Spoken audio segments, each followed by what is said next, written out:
The sky weeps in its silence on that.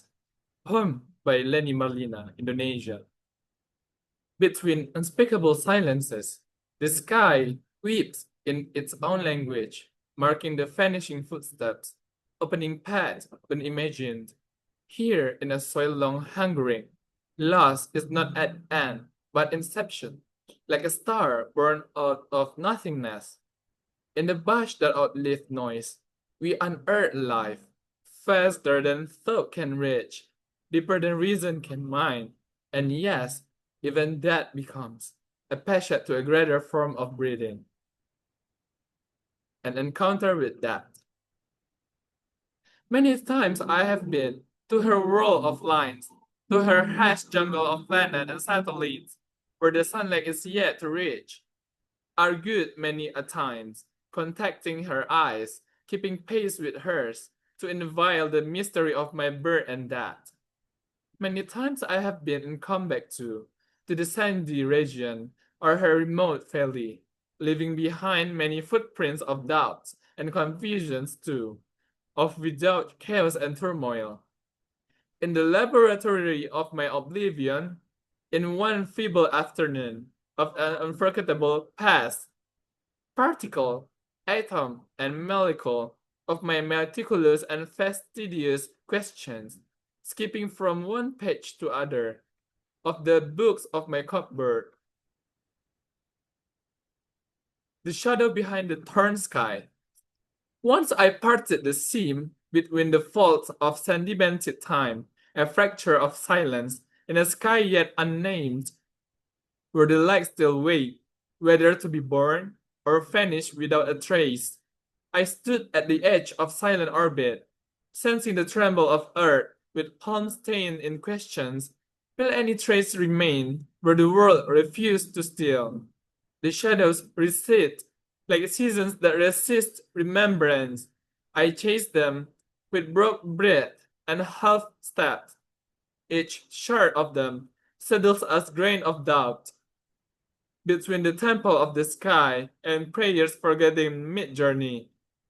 In my library of solitude, I rewrite wounds with a pen filled with hush and ink drawn from a morning that never had the chance to utter my name. When I arrive at the time brink of time, where even stars lose their language, I no longer seek that direction, but the manner of embracing its presence without erasing the light. In the darkness that gives birth to light, I cry out to the night, waving shadows endlessly, to the black cloak that devour all form and direction. Why does light swear fealty to the deepest dark? Is light afraid to be born in a day too crowded?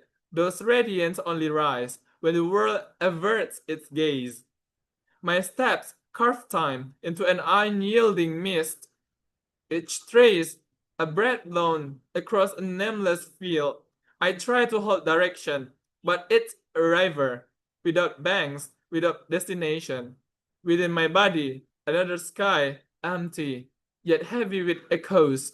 There, questions whirl without center, without gravity, spinning like an ancient chant that was never completed. And yet, something flared before I ever knew its name. Not belief, but fidelity. To what cannot be seen, it flows like the ink of fate, reading over pages I don't know yet I know I will read. That arrived, not as grim news, but as a closing line that completes the tale. It is earth, and we are seeds, silent in their season, that dare us to grow. So, at the end of the journey, I choose not to understand, but to surrender to the rhythm that predates language, that all things blooming must learn how to fall, and all that vanish is simply another name for return. The final step unspoken. At the rim of an unreachable abyss, we stand, eyes piercing a fractured horizon, the world split like two souls torn apart. Each step becomes a thread across the deepest silence, where earth no longer waits, only the creeping hush remains. That arrived like a shadow without shape, hovering with an unseen smile, like a veil of time falling over our eyes, ushering us into a chamber, mute and vast. It offers no conclusion, only a boundless room where the known dissolve, and we drift like a river crawling toward a sea without light. But in the thickness stillness, an echo emerges, a force larger than any name, never spoken, but giving us the will to move forward, even as our step fades, beneath the wake of dust and doubt. A force that teaches life and death are merely the two faces of the same coin, tossed in the palm of fate that never calls out. That is not curtain call, but the gate to a silence more sacred, where the world, with all its noise, let us finally lie down. What we have carried too long, it comes not to end, but to guide, like the wielding flower nourishing its soil, like the wind that shifts so the earth might breathe anew.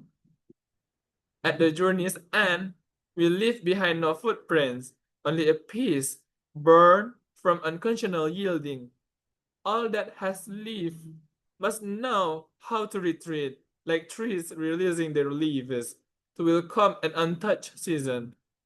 In this journey, with the closure, eternity is not found in certainties, but in the vastness born of unknowing, like a falling star, igniting another sky, like an ocean that receives us without promise, only with a stillness deeper than time.